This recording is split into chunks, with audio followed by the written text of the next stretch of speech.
Volatility index versus constituents. We don't use the word constituents a lot, but I joked earlier using the word constituents. Constituents, the stocks that make up the index. Do you ever call yourself a constituent? Never, not one time. So, quick little story. So I was in college and I was interning for a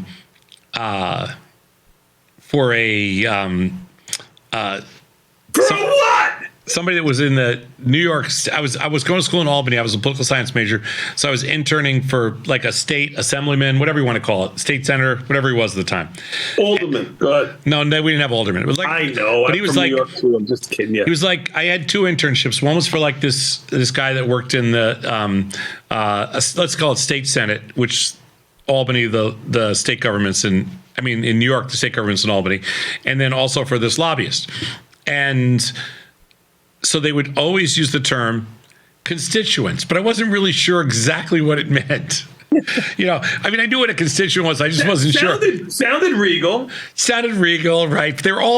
Every single person there used the word constituent. Like, they're my constituent. They're my constituent. I just figured it was like it's just the word. So I started using the word constituent. But at first, I wasn't exactly sure what constituent meant for a long time.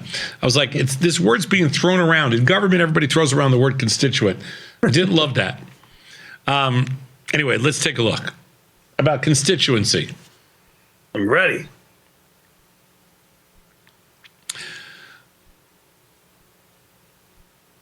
So, an index, such as the SPX, is a fund holding a collection of assets. Its constituents, which is intended to give exposure to a sector of the market or the market as a whole. In the case of the SPX, it's pretty much a market as a whole. I think there's a couple sectors. Was it gaming? I know there's a couple sectors left out of the SPX. I can't remember if it's. I think there's a sin limitation, isn't there, in the SPX? Like alcohol and gambling and cigarettes were out. I can't. It's been a long time. I know we had a specific sin index. Yeah, I know there had been a sin index before, but forget about that. But I know, like when we traded the SPX, there was very heavy oil related, that kind of thing.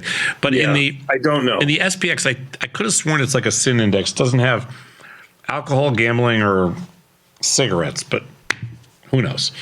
But that's what we mean. It's almost the whole market. In general, the more volatile the underlying stocks are, the constituents of that index, the more volatile the index, which is why, for example, the IWM, which is a small cap index, is more volatile than the S&P 500 because they're smaller stocks. They have more volatility. That's why the NASDAQ is more volatile than the SPX. The NDX is more volatile than the SPX. Only rarely, however, do all the constituents move in the same direction at the same time. So the indices tend to have less volatility than the individual constituents. So what we're saying here is, and this is what we talk about all the time, if you have things that make up your index that are not correlated, the index itself is going to have obviously less volatility than randomly picking individual constituents or underlyings out of that particular index. It just makes total sense. Let's go next slide. We're just setting this up. So when the index volatility is low, it speaks to either low volatility constituents or highly uncorrelated constituents. It can only be one of those two things. And usually when index volatility is low, it means that the volatility of all the underlyings is very low. It's rare, but sometimes you'll get highly uncorrelated underlyings, but most of the time it is low volatility, everything has low volatility across the board. So should the implied volatility of an index increase relative to that of its underlyings, and the market anticipating the components to be more correlated than usual? So let's see how paying attention to the implied volatility of the SPX relative to its constituents, relative to constituents' implied volatility, can shed light on recent market history. Okay? It's kind of complicated. But, let's go back to that second bullet point for a second. Should the implied volatility index increase relative to that of all the underlyings in there, the market is anticipating the components to be more correlated than usual. Okay, that's Okay. usually on what we say, because we've done a lot of correlation pieces this week. That would usually be like on a big move. So if you had a giant move down, let's just say, you would see, the market anticipating the components to be more correlated than usual because of that giant down move. Let's go to the next slide. So we did a study using 6 years of data in the VIX, and then we looked at the top 10 SPX stocks by weight: Apple, Microsoft, Amazon, Berkshire, Google, United Health, Goog. So it's two. They're really the same thing, but that's the way it pops up. It is the same thing, right? Johnson & Johnson, ExxonMobil, and JP Morgan. We consider the daily values for the average implied volatility of all those underlyings. And then we focused on the ratio of the VIX to the mean constituent implied volatility. So kind of like to the average of all those underlyings, with particular focus on the average values and then the outlier periods. Okay, we're just trying to see, hey, was there some crazy times when crazy things happen, or was it most of the time just, there are certain years, I think last year being a pretty good example, where we had a really good year in the indexes, and we had a really bad year in some of the constituents because of some earnings trades. But I don't think you're going to use constituents after this segment ever again, because every time you say it, it almost sounds like it's not going to come out right. Yeah, constituents is not a hard word for me. Like, I have a lot of words that are hard for me. A lot of words that are hard for me to say. That word, constituents and constituency, is not hard. I don't know why. Okay. All right. It's hard for you. It's a hard word for you. It's hard for me. It's hard for me. That's okay. So you won't be using it. Let's go next slide.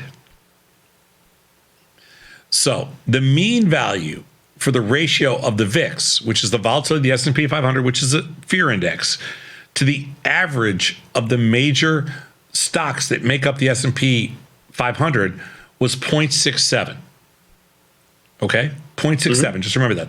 That is the mean value for the ratio of the VIX to the average major underlying in that index.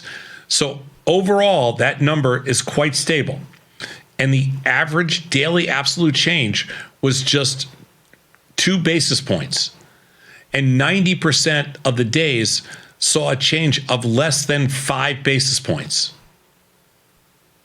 Okay. Okay, so 90% of the days saw a change of less than 5 basis points. This goes to support the argument that we talk a lot, that we have a lot of range, but most of the time we close on inside that range. We go nowhere unless you have a position, then it feels like you're going everywhere. Right. Most of the time, and this backs it up, the market goes nowhere. And this is just proving that the market goes nowhere, but it has a big range intraday. And that's because the basically the correlation between or the mean value of the ratio between the VIX and the major players is so positively correlated. Let's go to the next slide. So the single largest change. Now remember, the average is 90% of the time is under 5 basis points. But the largest change was 46 basis points on February 5th, 2018. Do you remember February 5th, 2018? Not off the top of my head. You do? Of course. Go ahead. Why? Because it was a massive down move. Oh. And at the end of the day, if I remember correctly, it was just like it was the end of the world as we know it. And I can't remember if they rallied back at the very end of the day on February 5th or if that was February 6th. But no, it must have been the next day. The largest single decrease was the next day. Right. And so February 5th was just ugly. And then February 6th, they had a huge down move and they rallied back the next day. And so at the end of the day, the volatility collapsed. So the single largest decrease was the next day of down 16 basis points. And remember, we're showing kind of the consistency of the ranges in the SPX, because when you want to get an idea of like, how volatile is this underlying, the cool thing here is that, from an average day to the biggest moving day ever was only 9x, but the S&Ps had they closed from opening to close was about 12 handles or so in SPY, which is 120 points or whatever in ES or more on that day when the SPX was a lot lower. February 5th, that's correct. Yeah, but I know, but that was a lot lower. When was the SPX that day? It was 270 like, something. Right. It was only 270. So on a percentage, 400 and change now, right? Right. So on a percentage basis, it was like 2.5% or whatever. And remember, 2017, we didn't move at all. So like this was like a huge move for that period. Right.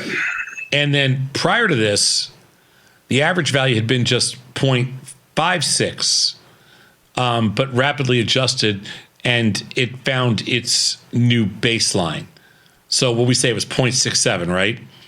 So yep. so after that, it had a new baseline, which was higher. So this added a lot of volatility. It kind of probably normalized volatility probably where it should have been. Let's go to the next slide. So the other period of outlier values was the pandemic crash.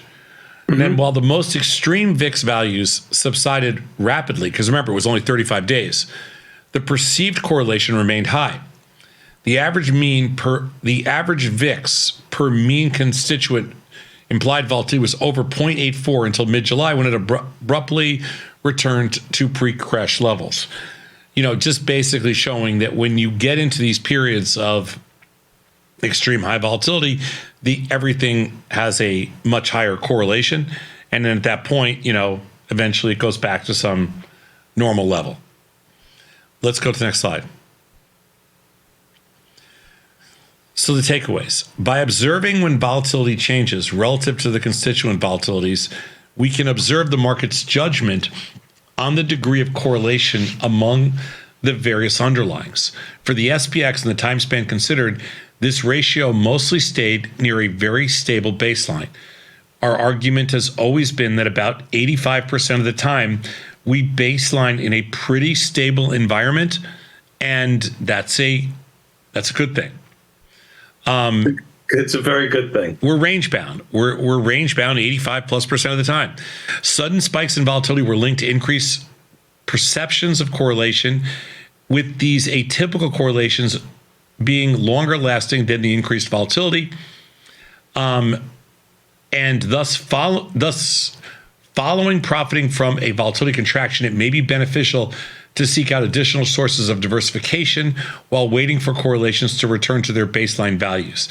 I think that's almost a perfect example of what we've experienced over the last couple of months.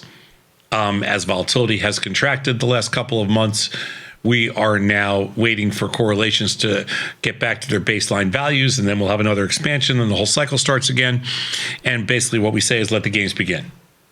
Let's take a quick 90-second break and come back. We got more Tasty Live coming at you after this with, oh joy, Mr. Scott Sheridan coming up next. This is Tasty Live.